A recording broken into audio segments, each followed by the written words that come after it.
Combien coûte la création d'une société à Dubaï? On va faire ça de manière claire, précise et efficace, comme d'hab quoi. Vous avez trois types de sociétés à Dubaï. Il n'y en a pas 36. La première, c'est l'offshore. On va commencer, on va dire, par la plus simple. La seconde, c'est la free zone.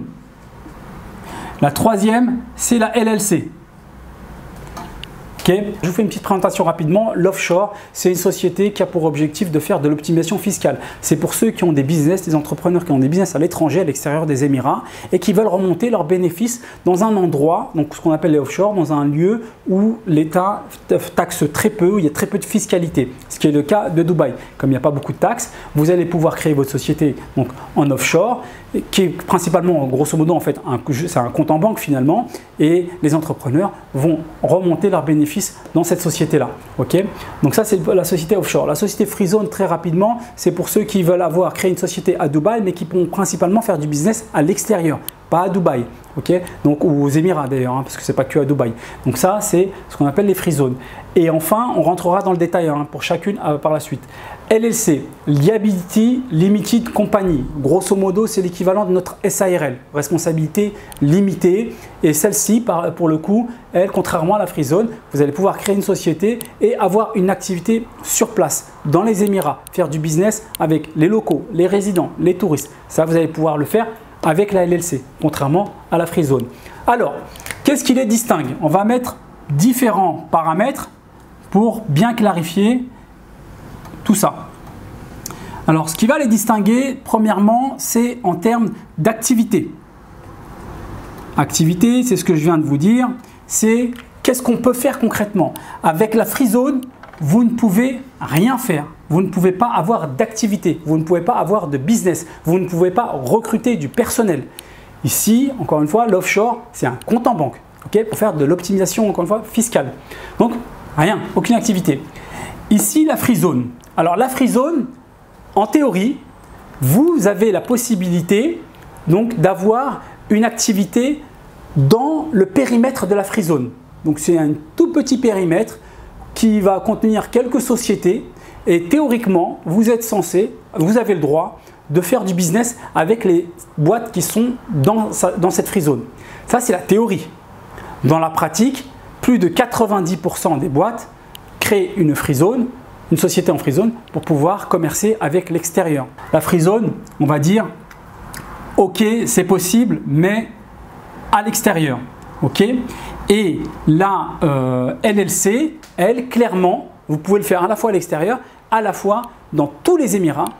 Même si vous avez vous créez votre société dans un Émirat, Abu Dhabi, Dubaï, peu importe, vous pouvez faire votre business dans tous les Émirats sans problème. Donc là, ici, on a la possibilité, effectivement, de faire du business à travers la LLC dans les Émirats, alors que la free zone, c'est principalement à l'étranger. Donc ça, c'est pour la partie activité. Maintenant, en termes de parts, qu'est-ce que je dois attendre en termes de parts, en termes d'associés, ainsi de suite? Alors, pour la offshore, vous êtes 100% honneur. Vous êtes donc propriétaire, vous n'avez pas à partager des parts avec un Émirati ou un autre. Si vous avez un associé, vous pouvez bien entendu avoir un associé. Mais le nombre minimum d'associés d'une offshore, c'est 1. C'est-à-dire que vous pouvez être seul, il n'y a pas de problème, et donc détenir 100% des parts de votre société. Pour la free zone, vous pouvez obtenir de la même façon 100% des parts. 100% des parts, vous n'avez pas, pareil, vous n'avez pas à avoir un Émirati en tant que partenaire, en tant qu'associé. Vous pouvez être honneur à 100%, vous pouvez être seul, pareil, un seul associé minimum, pas obligé d'être deux. Donc, pas de problème sur la free zone. Sur la LLC, c'est là où ça se complique, vous pouvez maximum avoir 49% parce que vous êtes obligé dans une LLC, pour la très grande majorité des LLC, détenir 49% des parts parce que vous devez avoir un associé, un partenaire émirati qui va être actionnaire majoritaire, c'est-à-dire avoir au moins 51% des parts. Donc dans ce type de société, vous êtes obligé d'être au minimum 2 associés. Vous qui créez la société et le partenaire que vous allez retrouver. Est-ce que c'est grave d'avoir un partenaire émirati en tant qu'associé? Tout dépend de la façon dont vous avez rencontré votre partenaire émirati, tout simplement. Comme un petit peu aussi une société que vous allez créer en France. Énormément de problématiques se posent entre associés, même s'ils se connaissent même depuis l'âge de l'enfance. Il est prouvé qu'un grand nombre des sociétés qui périclitent, qui explosent, c'est dû à des embrouilles entre associés. Donc oui, il est possible d'avoir des différends, voire être en conflit avec son associé émirati, bien sûr, comme d'avoir des conflits avec n'importe quel associé partout dans le monde, encore plus si on l'a mal choisi. Parce qu'effectivement, il y a bien des façons différentes de choisir son associé. Si vous le choisissez par hasard ou parce qu'un tel vous l'a proposé sans que vous le connaissiez ou sans que même la personne qui vous le propose ne le connaisse vraiment, vous allez avoir deux possibilités. Soit il va être très gourmand dans ce qu'il va vous demander en termes de rétribution, soit il va s'intéresser, il va être malveillant, il va s'intéresser à votre business pour éventuellement le récupérer.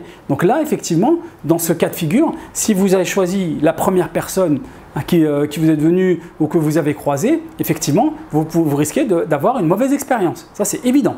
En revanche, si vous avez fait ça de manière professionnelle, de manière cadrée, que vous avez bien sélectionné votre partenaire émirati, ce qui est mon cas, je n'ai strictement jamais eu aucun problème. Zéro. Donc, c'est pour ça que il y a différentes hypothèses. On ne peut pas définir une règle générale. Tout dépend de la façon dont vous y prenez lorsque vous choisissez votre associé. À présent, on va parler du prix. Combien coûte pour chacune de ces sociétés? Je vais vous donner une fourchette parce qu'en fait, le prix, il diffère selon différents paramètres. Il n'y a pas en fait un prix fixe pour tout le monde partout dans tout le pays. Il y a différents paramètres qu'il faut prendre en compte. Je vais vous les indiquer ici.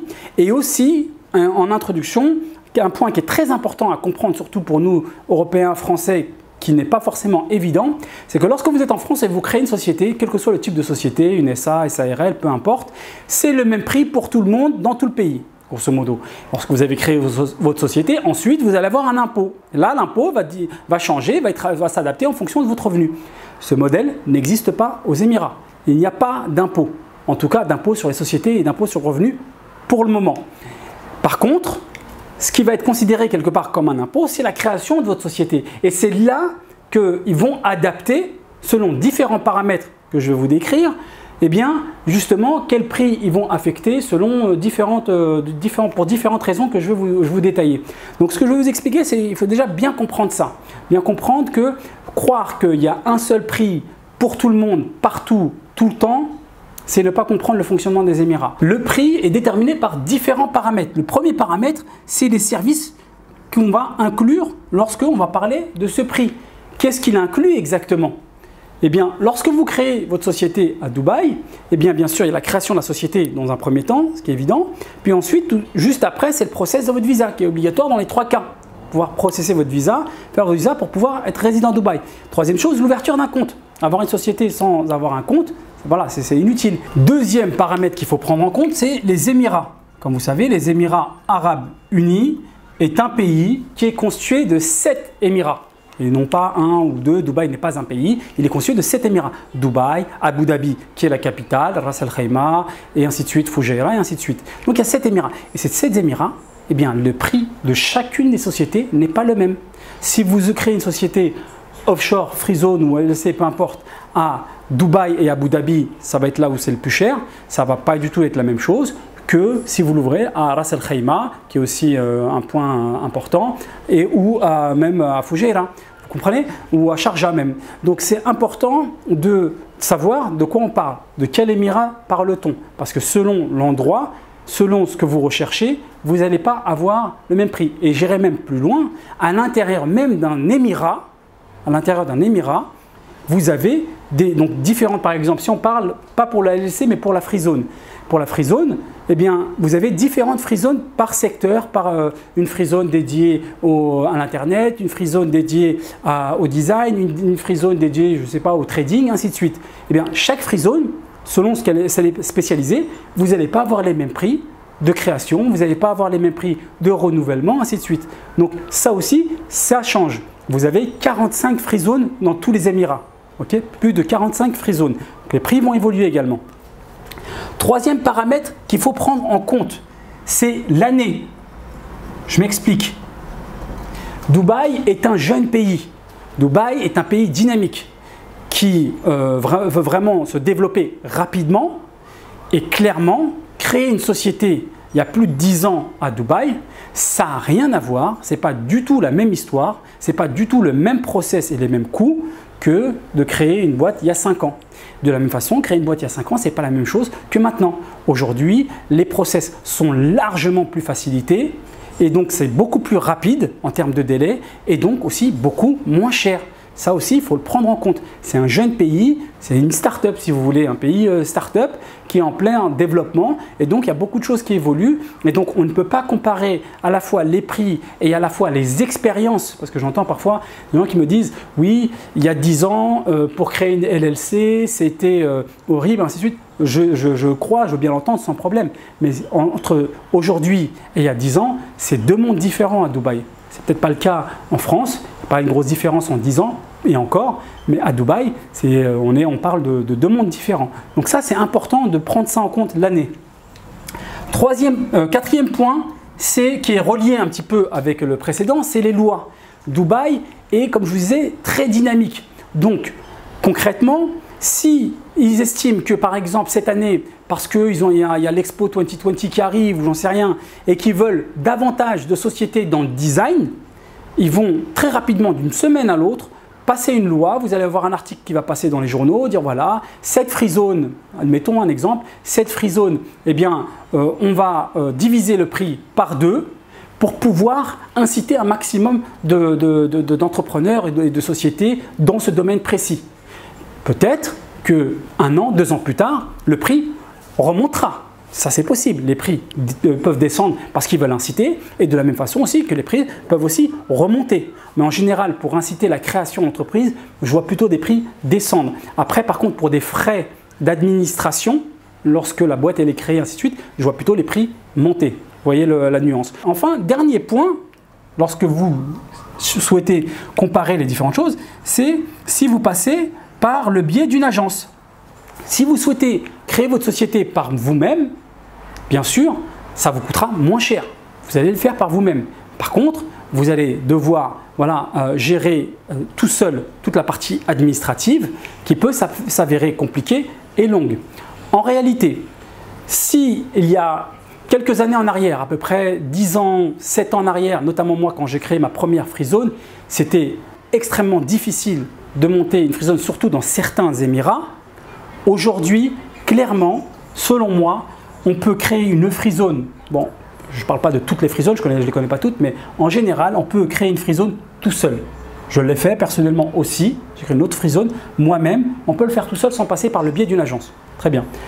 Ici, pour l'offshore, ça peut être intéressant parce qu'elle peut vous aider au niveau de la banque surtout. La création de la société, je ne pense pas que ce soit indispensable, mais pour l'ouverture du compte en banque avec certains intérêts de confidentialité, ainsi de suite, ça peut être intéressant de passer par une agence. Okay, mais encore une fois, vous pouvez le faire vous-même et passer par toutes les étapes si vous avez le temps et si vous en avez le courage, il n'y a pas de souci. Surtout pour les free zones, aujourd'hui, c'est très opérationnel. En revanche, pour la LLC, le process reste très long. Je vous le dis clairement, moi personnellement pour la LLC, je suis passé par une agence, le process reste long, il y a beaucoup d'étapes en fait. La création va prendre à peu près 5 à 6 semaines, mais surtout il y a beaucoup d'étapes.